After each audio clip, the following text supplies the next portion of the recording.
सबसे पहले भगवान भोलेनाथ के चरणों में प्रणाम करती हूँ, मेरा प्रणाम स्वीकार हो। आदिशक्ति माँ भवानी गौरा के चरणों में प्रणाम करती हूँ, मेरा प्रणाम स्वीकार हो। सभी देवी देवताओं के चरणों में प्रणाम करती हूँ, मेरा प्रणाम स्वीकार हो। आप सभी गुरु भाई गुरु बहनों के चरणों में प्रणाम करती हूँ, मेरा प्रणाम स्वीकार हो। गुरु भाई गुरु बहनों, अगर मेरी वीडियो अच्छी लगे तो लाइक करिए, शेयर करिए। चैनल पे नए हैं तो सब्सक्राइब करिए। कमेंट में महादेव का नाम ज़रूर लिखिए। महादेव का नाम लिखने से, बोलने से सारे कष्ट दूर हो जाते हैं। और अगर जो आप लोगों को हमारे इंस्टा फेसबुक से जुड़ना है तो उसका लिंक इस कहानी के डिस्क्रिप्शन बॉक्स में दिया गया है, ज़रूर फॉलो करिए। और आज जो मैं आपको कहानी सुना रही हूँ, कहानी महादेव की महिमा की है, महादेव की दया की है कि महादेव अपने भक्तों पे किस तरह दया करते हैं। और कहानी को अंत तक देखा करिए। जब तक कहानी को अंत तक आप नहीं देखेंगे, उसमें छुपे है रहस्य। कैसे भगवान किस पे कब दया किए, क्या महत्व है पूजा पाठ का, ये कैसे पता चलेगा। तो कहानी को आप लोग अंत तक देखा करिए। और कहानी कैसी है ये भी कमेंट में बताया करिए। तो एक राजा थे, उनकी पत्नी थी।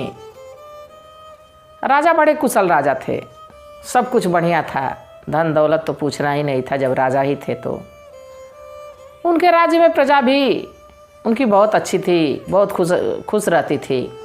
सभी प्रजा वाले बड़े सुखी थे।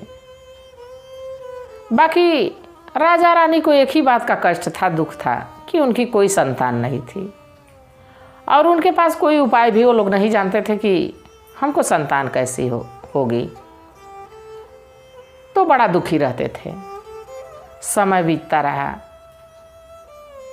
एक दिन एक महात्मा जी आए, भिक्षा मांगते हुए वहाँ पहुँचे राजा के महल के पास। तो अक्सर देखेंगे गुरु भाई गुरु बहनों कि बड़ी हवेली हो, बड़ा महल हो, वहाँ पे नौकर चाकर तो रहते ही हैं। तो भिक्षा अक्सर नौकर चाकर के हाथों भी भिजवा दिया जाता है। लोग भिजवा देते हैं कि जाओ दे दो भिक्षुक को, खुद नहीं जाते हैं। बाकी जब महात्मा जी महल के सामने जब पहुँचे तो रानी के मन में इच्छा हुआ कि क्यों ना महात्मा जी को आज मैं भिक्षा दूं। और रानी भिक्षा लेके पहुंची महल के गेट पे और महात्मा जी को भिक्षा दी। अब भिक्षा देने के बाद महात्मा जी से कहीं कि महात्मा जी, हमको सब कुछ दिया हुआ भगवान का है, बाकी हमारी कोई संतान नहीं है, हमको कोई उपाय सुझाते। अगर जो कोई उपाय होती तो मैं उपाय करती, तो हमारे कोई तो संतान हो जाती, पुत्र या पुत्री। तो महात्मा जी कहे कि जब प्रभु की कृपा होगी तो जरूर आपकी गोद भरेगी। बाकी महादेव की आराधना करिए, महादेव की पूजा करिए। आने वाली शिवरात्रि के दिन महादेव का रुद्र अभिषेक कराइए, दूध से उनका अभिषेक कराइए, बेलपत्र चढ़वाइए, खूब विधि विधान से उनकी पूजा पाठ करवाइए। और रुद्र अभिषेक कराते समय जो शिवलिंग महादेव का रहेगा वो दूध में डूब जाना चाहिए, ऐसा पूजा कराइएगा। तो रानी कहीं कि ठीक है। महात्मा जी वहाँ से चले गए। रानी आई, ये बात राजा को भी बताई। अब राजा अपने पूरे राज्य में घोषणा करवा दिए कि हमारे यहाँ भगवान भोलेनाथ की पूजा होगी और उसमें दूध की आवश्यकता है। जिसके घर भी गैया होगी वो अपना दूध हमारे महल में पहुँचा देगा। अब शिवरात्रि का दिन आया, पूजा पाठ की तैयारी हो गई, पूजा पाठ शुरू हो गया। अब राज्य के सारे लोग वहाँ दूध लेके अपना पहुँचने लगे, दूध राजा के यहाँ जुटने लगा। सबका दूध लगभग जितने प्रजा वाले थे सबका दूध लगभग आ गया और शिवलिंग पे चढ़ने लगा कि सबका दूध चढ़ गया, बाकी शिवलिंग डूबा नहीं, शिवलिंग दिखता ही रहा। अब राजा बड़े चिंतित, रानी भी चिंतित कि महात्मा जी तो कहे थे कि शिवलिंग डूब जाना चाहिए, ये तो लग रहा है कि हमारा अनुष्ठान, ये जो हम लोग संतान के लिए यज्ञ कर रहे हैं, ये अधूरा रह जाएगा। तभी उस राज्य में एक बुढ़िया माता थी। बूढ़ी माई जो थी वो भगवान भोलेनाथ की शिष्या थी, महादेव की पूजा पाठ करती, महादेव की आराधना करती, बिना पूजा पाठ किए महादेव की वो अन्न जल नहीं ग्रहण करती। उनके तक भी बात पहुंची थी कि जिसके घर गैया होगी वो दूध अपना राजमहल में पहुंचा देगा। बूढ़ी माता जब पूजा पाठ करके खाली हुई तो उनको ध्यान आया कि अरे राजा साहब तो कहे हैं और हमारी भी गैया है, तो गैया से दूध निकालें और तुरंत राजमहल लेके पहुंच गई। और यज्ञ समाप्त होने वाला ही था कि तब तक पहुंची और अपना दूध वो शिवलिंग पे गिरा दी। जब शिवलिंग पे दूध गिराई तो तुरंत शिवलिंग डूब गया, क्योंकि वो महादेव की सच्ची भक्त थी, सच्चे हृदय से पूजती थी। शिवलिंग तुरंत डूब गया। अब उनका यज्ञ पूरा हुआ। राजा भी बड़े प्रसन्न हुए कि जैसा महात्मा जी बताए थे वैसा हो गया। तो देखिए गुरु भाई गुरु बहनों, कभी कभी कोई कार्य भगवान की किसी ऐसे भक्त के हाथों होता है जो भगवान पे सच्ची निष्ठा से विश्वास बनाए रखता है, सच्ची श्रद्धा से उनको पूजता है। तो बूढ़ी माता का दूध कितना रहा होगा कि शिवलिंग डूब गया, बाकी महादेव की कृपा थी उन पे, तभी तो उनके ही दूध से शिवलिंग डूब गया। और अनुष्ठान पूरा हुआ, यज्ञ पूरा हुआ, सभी लोग खुशी खुशी भोग प्रसाद लिए और अपने अपने घर गए। अब धीरे धीरे समय बीतता रहा। कुछ 1 साल के बाद रानी को एक सुंदर सी कन्या जन्म ली, सुंदर पुत्री जन्म ली। अब जहाँ कोई संतान नहीं थी वहाँ पुत्री जन्म ली तो राजा बहुत खुश हुए, रानी भी बहुत खुश हुई और बड़ा उत्सव मनाया गया। अब बिटिया महादेव की कृपा से हुई थी, सुंदर तो थी पर वो महादेव की शिष्या निकली। धीरे धीरे जब 2, 4, 5 साल की हुई तभी से वो महादेव की आराधना करने लगी। समय बीतता रहा, बिटिया सयानी हो गई। जब सयानी हो गई तो राजा बड़े प्रसन्न रहते थे कि हमारी पुत्री है। वो स्वयंवर उसका रचे, कहे कि अपनी पुत्री का विवाह हम ऐसे व्यक्ति से करेंगे जिसको हमारी पुत्री पसंद करेगी। और स्वयंवर रचे, स्वयंवर की तैयारी शुरू हो गई। देश विदेश से दूर दूर से राजा आए। जब राजा उस स्वयंवर में आए तो किसी के 10 विवाह हुआ, किसी का 5 विवाह, किसी का 50 विवाह हुआ है, किसी का 100 विवाह। राजा मतलब वहाँ पूछना नहीं था कि कितने राजा जुटे, बाकी सभी राजा कुशलता के साथ और बड़े उम्र के थे लोग। अब जब राजा ही थे तो बड़े उम्र के ही रहेंगे। सभी राजा वहाँ उपस्थित हो गए। स्वयंवर का कार्यक्रम धीरे धीरे आगे बढ़ता रहा। बिटिया वरमाला लेके आती, बाकी किसी के गले में माला डालती नहीं। कोई वर उसको पसंद नहीं आता, क्योंकि सभी बड़े उम्र के थे, कोई उसकी उम्र का नहीं था। अब ऐसे चलता रहा, कई दिन बीतता रहा। अब उधर माँ पार्वती और महादेव ये किस्सा देख रहे थे कि स्वयंवर तो हो रहा है हमारी शिष्या का, पर वहाँ ऐसे ऐसे लोग पहुँचे हैं कि जो उसके योग्य नहीं हैं। कोई कुंवारा नहीं है राम की तरह, और सारे लोग वहाँ पहुँचे हैं। एक से एक राजा पहुँचे, एक से एक धुरंधर पहुँचे हैं, बाकी कोई उसके योग्य नहीं है।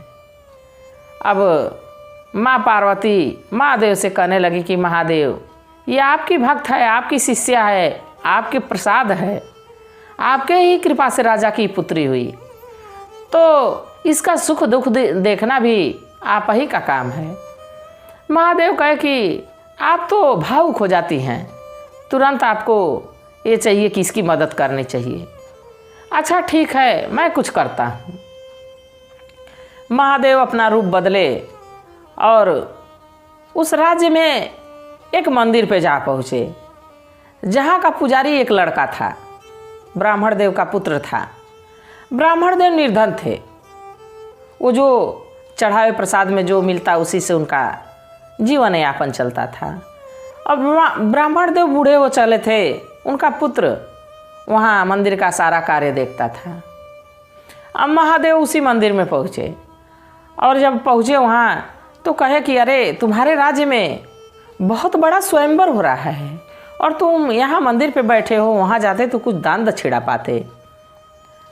तो ब्राह्मण देव का पुत्र भी सोचा कि सही बात है, मंदिर पे तो मैं भगवान को भोग प्रसाद लगा दिया हूँ, अब दोपहर का समय हो गया है, मैं भी चलूँ, स्वयंवर भी देख लूँगा और राजा की बिटिया की शादी है तो ज़रूर कुछ दान दक्षिणा अच्छा मिलेगा। यही सोच के अब ब्राह्मण का पुत्र स्वयंवर में जा पहुँचा। अब फिर राजा की पुत्री वरमाला लेके और घूम रही थी, किसी भी राजा के पास जाती।